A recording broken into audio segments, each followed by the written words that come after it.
Okay, I'm gonna wait for just a second to make sure that we're actually live.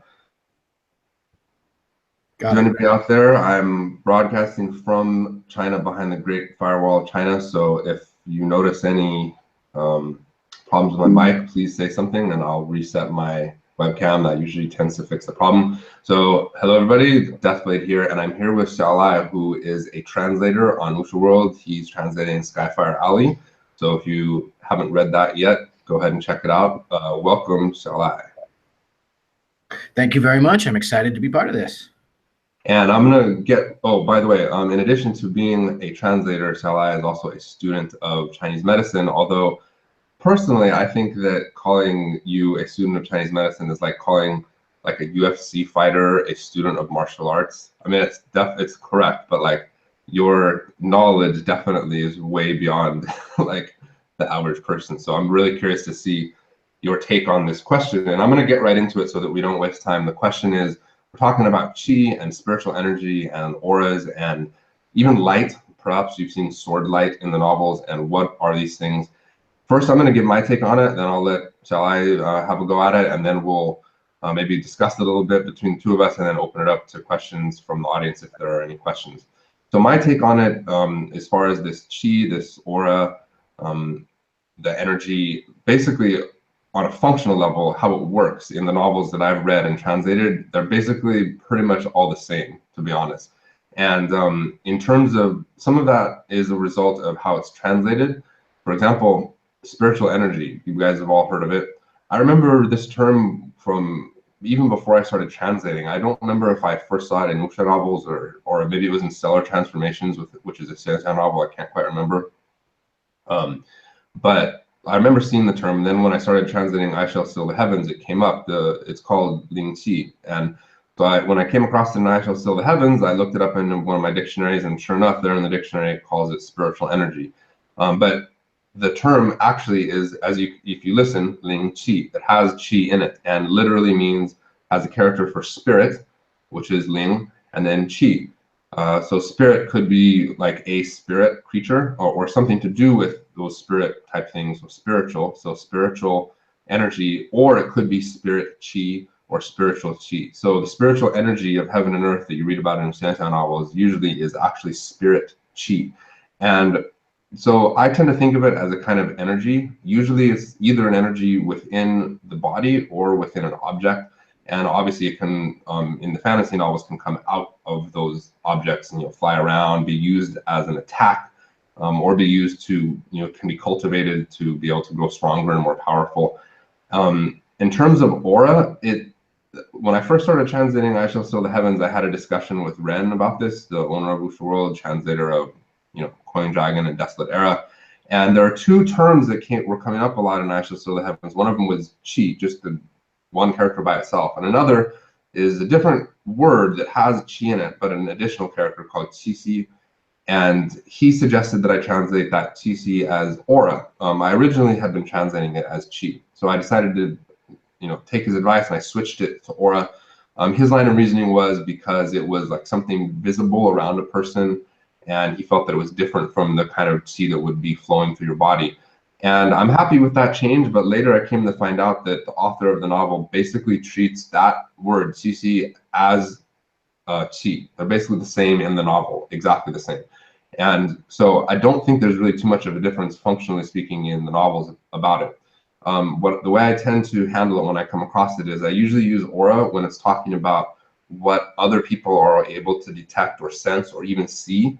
Like, you'll see like a murderous aura around a person, and they can see it in the novels, or they can like detect the aura of like alchemy or a certain type of magic or something like that. So usually I use aura to describe sort of like the sense that people get regarding somebody, and then I use chi as when I'm talking about what's flowing through the body, what's flowing through the weapon, what's shooting out and becoming an attack. And I've thought about it recently, and I think you could actually just translate chi as energy in almost all of those situations, and it would make sense and actually probably be easier to understand.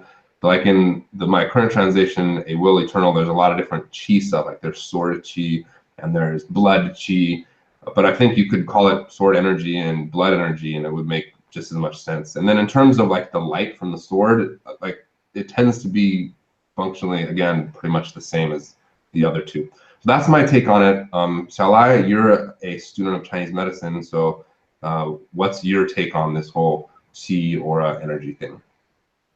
No, I think you've got. I think you hit the nail on the head there. I think that when it comes to putting it down in these novels, they tend to simplify it simply because it would be easier that way. Energy is the best way we have to describe what qi actually is. It is an energy. It's a sort of unseen energy that flows through our bodies in the meridian system.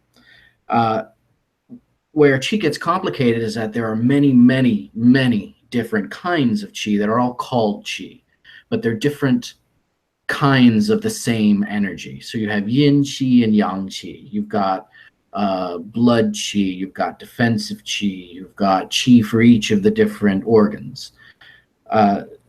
So typically when I'm translating in Skyfire Avenue, I do typically use energy unless it's described as something very specific. For instance, if anybody reads Skyfire Avenue, they might know that Landre, the main character, uses yang qi or yang type energy attacks. So I might describe those as yang qi because it's a little more specific than energy. Yeah, I noticed. I was actually browsing through Skyfire Alley, I don't know, a couple of days ago, and I noticed that you had a footnote about yuan qi, which that comes up in the novels I translate as well. And you just transliterate it, right? Typically, yeah, with that footnote to explain more precisely what it is. Yuan qi is the type of qi that is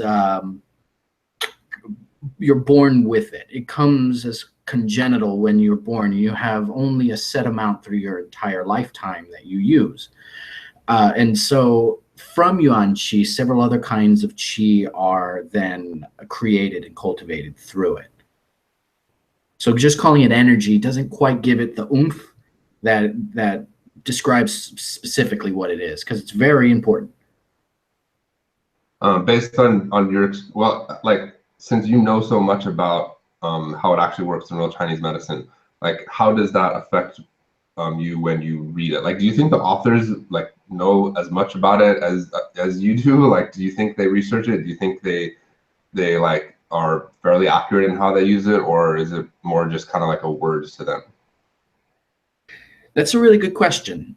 I think that the Chinese in general have a much better base knowledge of qi and how qi works, simply because it's been part of their culture for thousands of years. But I think that the sort of layman's terms and the actual phrases have a little bit of a disconnect. Living in China, I'm sure you've heard people talk about 内热 all the time, that inner heat, and how inner heat is kind of the evil that causes all kinds of problems. But it's how they use it and what they use it to describe isn't exactly true. It's more or less right. I don't want to veer too off into other subjects, but it is kind of connected. I'm just curious, like, how you reconcile the stuff from Chinese medicine that doesn't seem to jive with Western medicine. And this kind of plays into that too, because like if I'm not mistaken, Western medicine or science doesn't, like, generally speaking, recognize these kind of qi and energy things as being like legitimate. So how do you reconcile those things? You mean as a practitioner? Yeah, as a practitioner, and just, I mean, this is kind of you've been studying it and your lifestyle. So what if someone asks you about it and like they're like, is it real? I don't think it's real. What do you say to that? Huh. Typically, when I'm trying to describe qi as a concept to somebody who isn't familiar with Chinese medicine, I describe it as the same as electrical impulses that you have in the brain. And we are creatures of energy, and this energy is the same as synapses or anything else that occurs in the body. And they run in specific channels the same way that blood does. Western medicine doesn't really accept the view of qi because it hasn't been precisely measured. And I think that that's fine. I think that the benefit of Western medicine and Western science is a very rigorous scientific method.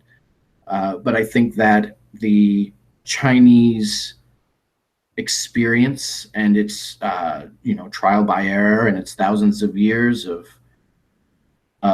working through this is absolutely real, and I felt it myself.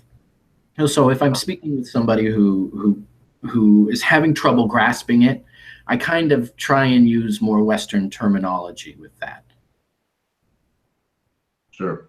That brings up an interesting point that I wanted to ask you about, which is, I've seen some YouTube videos here and there purporting to describe things that I guess you could only really say are supernatural, like being able to project chi out of your body and use it to do, if not superhuman, at least like really beyond what you would think was possible. Have you ever seen anything like that? Or if so, would you mind sharing? And if not, if you haven't actually personally witnessed that, what do you think about those kind of reports? In terms of truly supernatural phenomena, I've had secondhand accounts. Now, I've definitely felt the influence of qi myself, and I've seen it do some pretty incredible things. But I wouldn't say that it's necessarily supernatural. I remember that my Tai Chi teacher once was telling me about how his teacher was able to strike somebody, for instance, in the shoulder, and then the bruise would appear on the back, on the back part of the shoulder, because they were able to transfer the intention through their qi to the other side of the person. Now, I've never seen anything like that. However, in doing acupuncture treatments on people and then having them done on me, you can feel some very strange reactions. Emotionally, I've seen people after just a couple minutes of acupuncture really have very intense emotional and sometimes spiritual experiences they have through that process. They can also have very intense physical sensations that run through their entire body, specifically along channels. When I was in school, one of the very interesting things we saw was if a particular qi channel, a meridian, is blocked, you will actually be able to physically see that meridian rise up to the surface of the skin, almost like a rash, and it will follow the line of that meridian. So that's, I guess, the closest I would get to saying that qi is sort of a physical thing that you can experience. That's pretty cool. I would like to see that myself. That sounds pretty. It's pretty cool. All right, so I think I don't want to drag this on too long. I think we hit the main points here. So what I want to do now is kind of jump into a little bit of Q&A about stuff not relating to the qi stuff. I want to ask you just a couple of random questions and then open it up to the people who are watching, see if they have any questions. One thing I was really curious about is because you've been translating for a couple of years now, and I think about the same length of time as me, roughly. And recently, I've been going back to my old original chapters as I'm starting to edit my first main project, and man, I can see the difference between my original, my old work and my new work, and I can tell how much I've changed. I'm just curious what your experience has been translating such a long novel for such a long time. Yeah, I've definitely seen some differences, and I've grown as a translator and as a writer. I think that, as I'm sure you've experienced, we are expected to take the writer's words and their intent in the words and pretty it up and put it in a way that Western audiences will be able to understand a little better. There's a lot that they write in the Chinese that isn't exactly, that wouldn't exactly be understood if you transliterate it perfectly. And I think I've gotten better at being able to read Tang Jia San Shao and what he means through his writing, and And I think I've gotten a little better at being able to express that. How close are you to finishing the entire project? I think that Skyfire Avenue has a little over 900 chapters, and I just finished 783 today. So you're closing in on the end. That's right. It's the big showdown here. Do you have a favorite part of the story so far? Favorite scene or chapter? I got super excited whenever in the story, we first got to the Archangels. Part of the story in Skyfire Avenue is that the different human alliances are kind of based on different parts of the world that we live in now. The Western Alliance is very much like Europe. And so one of the big powerful entities out there models itself exactly like the Christian church. And so their top echelon of people are called the Archangels, and they're super cool. I remember getting very excited about that. And TJSS, the author, did a really good job in researching. Cool. I read Skyfire Avenue about in the beginning, and then I got so busy I haven't really read much in the past couple of years, actually. So once you finish, I'm definitely going to have to binge read the entire thing. I'm looking forward to that. Do it. And if anybody's reading, struggle through the first 50 chapters. Everybody says that they're rough, and they are. It's world building. It's definitely slow by comparison. But once you get through that, the interpersonal interactions that the main character has and the story gets very interesting. All right, so we're about 15 minutes in. I think I don't want this video to go on too long and scare away people later who are interested in the question and think they're going to get into this super long discussion. So for anybody that's watching now, does anybody have any questions, or for me or Xiao Lai? Anything is okay as long as it's not spoiler related. And I'll just start out really quickly. I saw one a couple minutes ago, which was asking about resources relating to learning about Qi. Is there anything that jumps out to you, Xiao Lai, that you would recommend to people who are interested in learning more about it? It depends on how deep you want to get in there. If you really, really want to learn this stuff, then the book to read is The Foundations of Chinese Medicine by a guy named Ma Chiocha. And that's what they use in all the acupuncture schools here in the States. And the guy is fastidious with the way he describes things. It's really excellent. Another book that is also really good with less kind of tedious information would be The Web That Has No Weaver, I believe it's called. And so those are good places to look if you really want to delve in there. I'll put those links in the description of the video when it goes live on my channel. I see a few more questions. Just really quickly, somebody asked how much weight did I lose since last year. Is that a joke? Because I've like gained like 10 or 15 pounds or something like that. Like after I got into the ending parts of I Shall Still the Heavens, I just had zero time. And I actually have an exercise machine on the balcony that I have started using recently. So maybe I can shed some pounds in the coming year or two. Let's see. I'm going to look over here to see what other questions we have. Oh, I don't know if you saw this question from Paul Xiao Lai asking if you could make a summary of the first 50 chapters. I did see that. That's actually not a bad idea. And for people who really want to jump into the action, then I think that that's probably a good idea. But if you have the wherewithal, there is some good story building there where you can learn about the nature of the characters. And it is a tougher read, but one thing TJSS is very good at is world building. I saw another question about my current translation, A Will Eternal. I think it's going good. I'm let's see, about 300 is it 300 chapters in or so? Yeah, about 300 chapters in. And the past couple dozen, I don't know, dozen or so chapters have been a little bit slow. but we're heading toward some, like, I can't tell you how excited I am about what's coming up. I'm not going to give any spoilers, but in a few chapters from now, I don't know, a couple dozen chapters from now, the story gets so awesome and hilarious. I can't even just.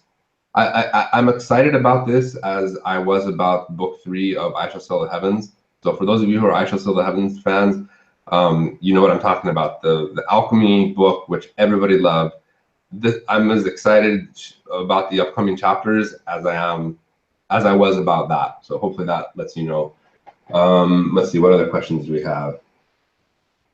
And here's one for you, Xiao Lai. What got you into Chinese medicine? Kind of a funny story, actually. Two things. When I was younger, I had crippling neck pain to the point where I wasn't really able to even turn my head from left to right. I was a pretty anxious kid. And a family friend was an acupuncturist who trained a little bit in China. And after a few experiences doing that, it really helped my neck, and I was able to move around a lot more naturally.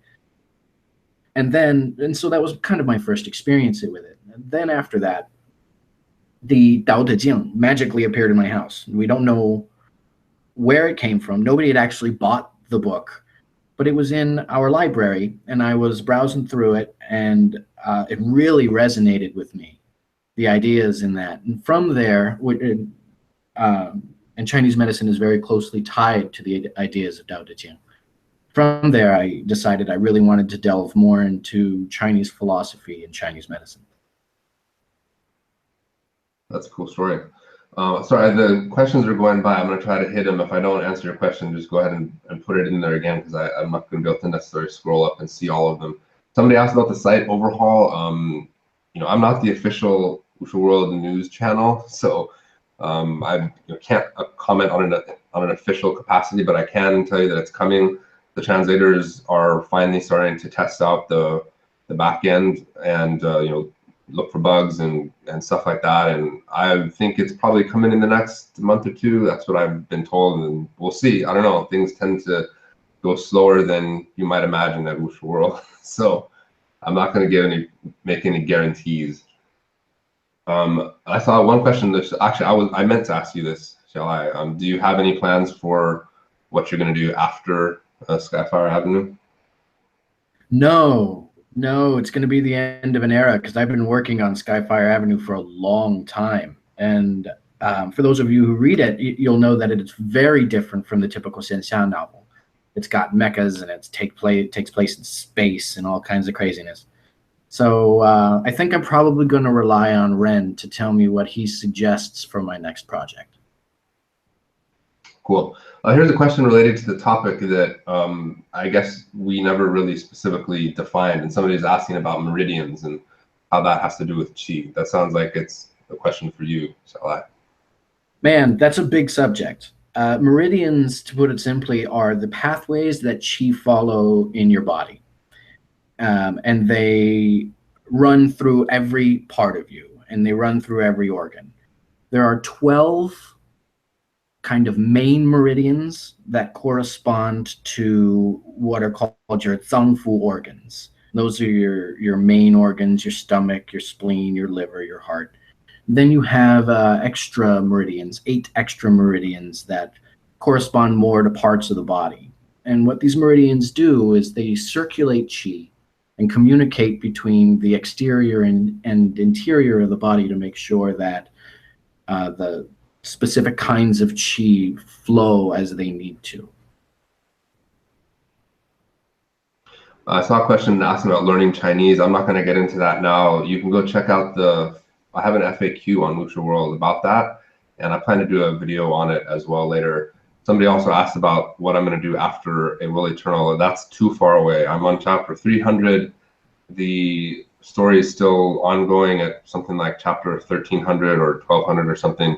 And I can't say for sure because I don't know, and I haven't asked the author. I suspect he's going to try to drag this story out for a little bit longer, like than I Shall Sail the Heavens. I'm guessing more toward the length of one of his other novels, like 2,000 chapters or more. I suspect he's going to do that to try to get this story to go to the end of his contract at Xidian.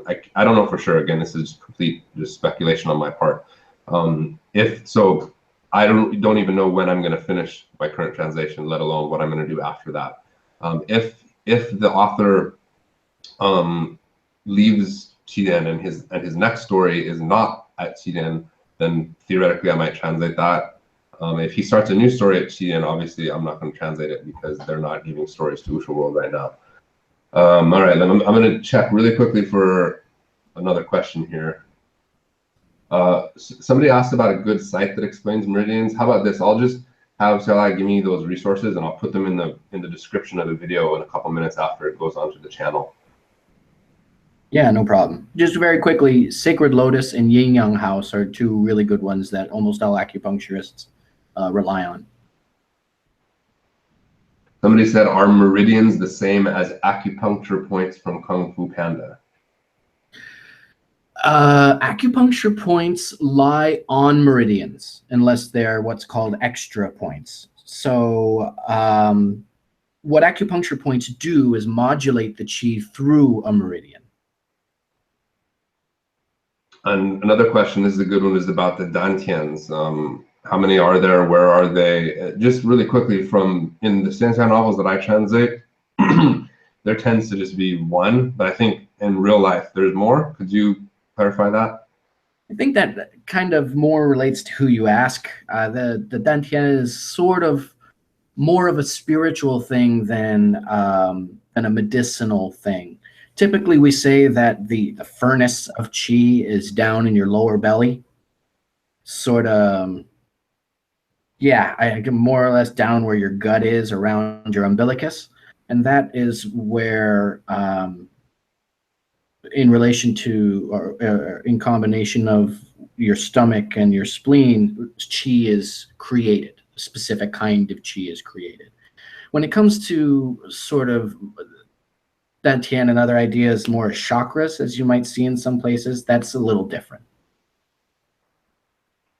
Yeah, like this is a really deep subject, guys, and I'm seeing a few questions in here that are sort of similar, and I think it's worth saying again that the way that you see these things portrayed in novels is going to be simplified and probably not. I mean, the authors are writing, you know, fun fantasy adventure action stories, not like realistic, you know, things about Chinese medicine. So you're probably not going to need to worry about how these, like all these nitty gritty things, because it tends to be simplified, I think, in the stories. Yeah, absolutely. All right, we've gone on for almost half an hour, so I think now's a good time to end it. I want to thank you, Xiao Lai, for coming in and answering some of these questions, and thanks for everybody who came to watch. We'll put the links in the descriptions. Is there anything else you want to say, Xiao Lai? Do you have any recommendations for books or movies? Anything that you think would be of interest to the audience? No, I wanted to say thank you so much for having me be a part of this. I'm always super excited to discuss qi and Chinese medicine in general. I think that it's very misunderstood. So thank you, everybody. Yeah, maybe we can do this again sometime and get into even more detail about the complicated stuff, because I'm interested in learning more as well. So okay, that's it for now. See you all guys on the next video.